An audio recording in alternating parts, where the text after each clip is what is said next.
What's up, you damn gorgeous and beautiful gamers, and welcome back to Role-Playing Games. This is Mariel Connor in the internet, where we like to discuss about RPGs. If you like the content, if you like these conversations with Mariel James, I would very much like to invite you to hit that like button, to subscribe to my channel, because most of the people that watches my channel are in fact not subscribed to my channel. That being said, you would help me quite a lot. Now let's make a deal.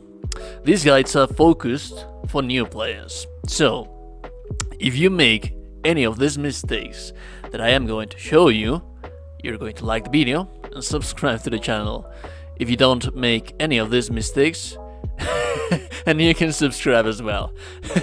No, but seriously, I've taught so many people through the years to play this kind of games from software games.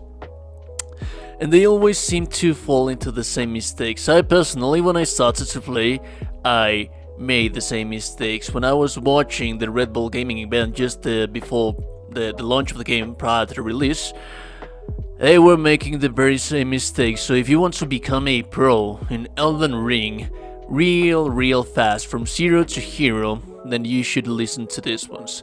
But the first one is going to be lock on. I cannot stress how important it is that you lock on the enemy. Essentially, you press the right stick to lock on the enemy. There's also automatic option in menu, in settings, but you always want to fight locked to the enemy. If you don't, let me show you what's going to happen if you don't fight lock on. Your enemy is going to move around so much, you're not going to have control towards you are rolling, you're not going to have control to where the enemy is standing in front of you. So when I lock on, I can have enough wide view towards the enemy and I can control the battlefield. If not, I'm losing sight of them. This is not efficient. I am dodging properly because I'm a more seasoned player. But when you're getting accustomed to the controls, it can actually give you quite some trouble. But as you can see here, I am having the control of the battlefield right now.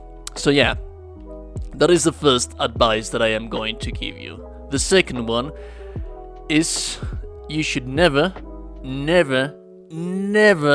use your shield like this. Alright, let me just get rid of this little guy so that I can show you properly with a bigger one, because there we go. You see, he staggered me and I don't have any room for counterattacks, and he's going to likely beat my ass.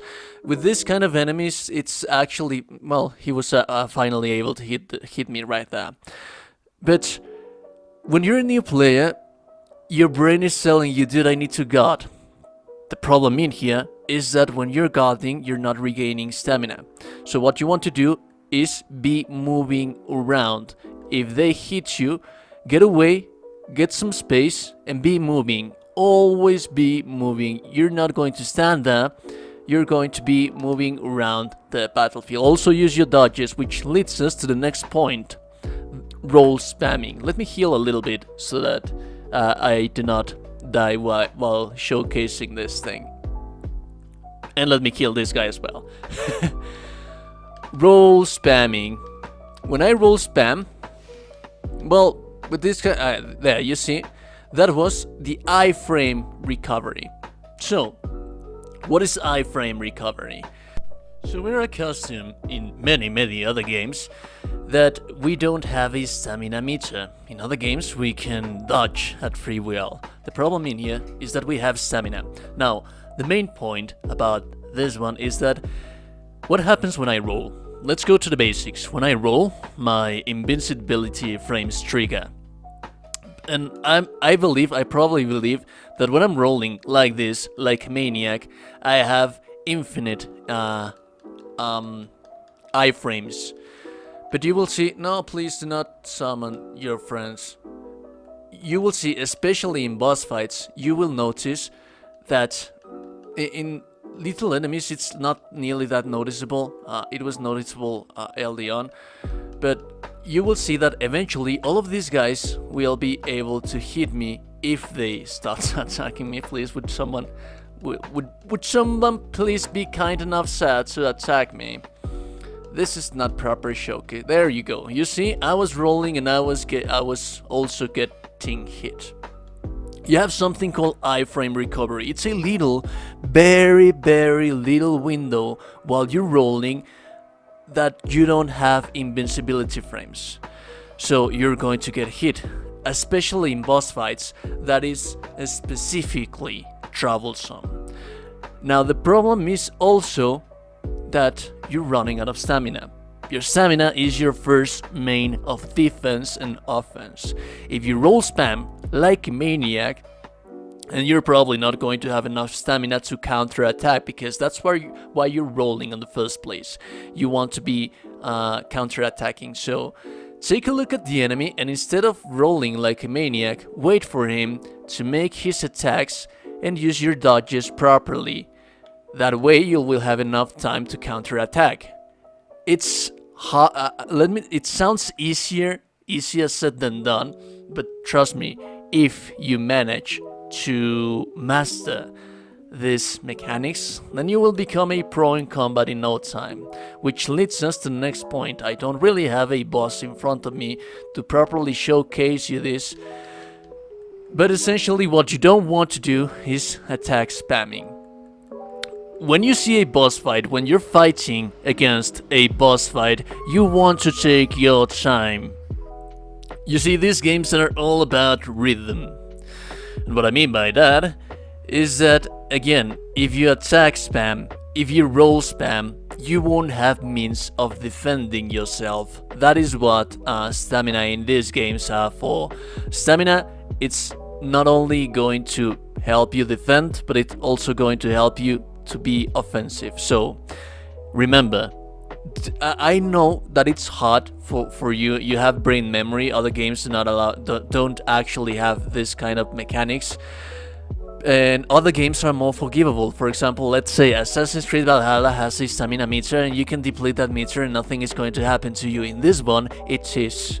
You're going to run out of your means of defense and run out of your means of offense as well. So you have to be very mindful of that. Now let's move on to the next one, which is healing.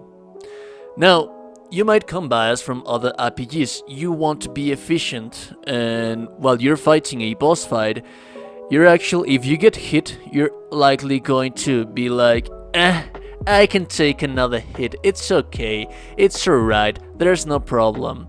But there is problem. Now, I know that you want to save your flasks, but trust me, if you get hit in a boss fight, you need to heal. And this sounds, trust me, it's something that I've seen my friends do when I was teaching them how to play. I was always constantly reminding them, dude, you got heal. Yeah, you got hit. Heal. And their brain was so focused in the fight that they forgot that they needed to heal. Even if you have half your health bar, you still need to heal. When you get hit, as soon as you get hit, find an opening and get healed. Your focus in a boss fight is to learn the patterns and to be able to defeat them without taking damage. So take as few damage as possible and heal as much as possible for you to remain in the boss fight, to be able to then learn how to deal with those boss fights. Now, moving on to the next point, which is upgrading.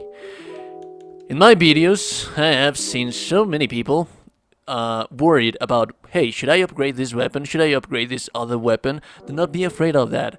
There's plenty, as you will see here. I have been exploring quite a lot, and I have been upgrading many of my weapons, but there's enough materials. You can also find bandas to buy those materials, so you can farm souls, runes to buy those materials. Do not worry about saving materials. If you have a weapon, this is a very common mistake, to hoard your materials hoping that you will find a better weapon. Do not. You have a weapon, upgrade that weapon. That weapon is going to be your friend. That weapon is going to allow you to fight off the areas. Each area, it's based on tiers of difficulty. Those tiers of difficulty will be indicated by the materials that you can get in those areas. For example, here on Limgrave, I'm not going to spoil you the rest of the map, but here on Limgrave you will find materials to upgrade your weapons to +6. When you move to the upper area, you'll find materials to upgrade your weapons to +12. Then another area is going to allow you to keep upgrading to your weapons until you get it to +25. But please, do not hope that you will find a better weapon later on. If you find a better weapon later on and you want to use it, then you could very well do so. But trust me, it will be enough materials in there for you to be able to upgrade it. Which leads us to the next and final one. I know that you might be afraid of stats. This character, I'm building it towards being a Fate cleric, like a somewhat of a paladin. Right now I'm focusing on the melee department, melee front. You need to watch stats videos. I have stat videos in my channel. I also have scaling for weapons videos in my channel. But I've seen so many comments in my videos, please do not make these mistakes. People believe that because I have a halberd, which seems to be a very sturdy and strong weapon, it scales on strength, and they say, oh, I'm going to increase my strength points to be able to increase my damage. But no, actually no, my halberd, as you will see right here, it's a dexterity weapon, as well as the sword that I have right here. It will increase some point because you will notice that I have D on strength and C on dexterity, but it will increase at some extent on those strength points, but you would be better off finding strength weapons. Each weapon has a determined kind of scaling. Take a look at those scaling, and those are the stats that you're going to be placing. Do not allocate stats randomly because they seem important to you. Yes, they are all important, but to be able to properly make a build, no, do not be afraid either.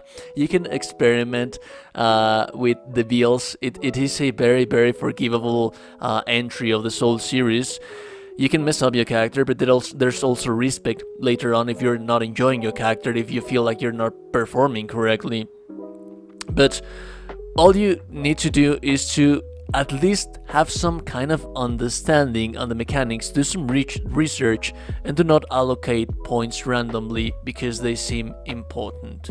So yeah, those are some beginner mistakes. Well, some mistakes that beginners tend to do, and trust me, if you master all of these combat advices that I gave you, you will become a pro in no time when it comes to combat.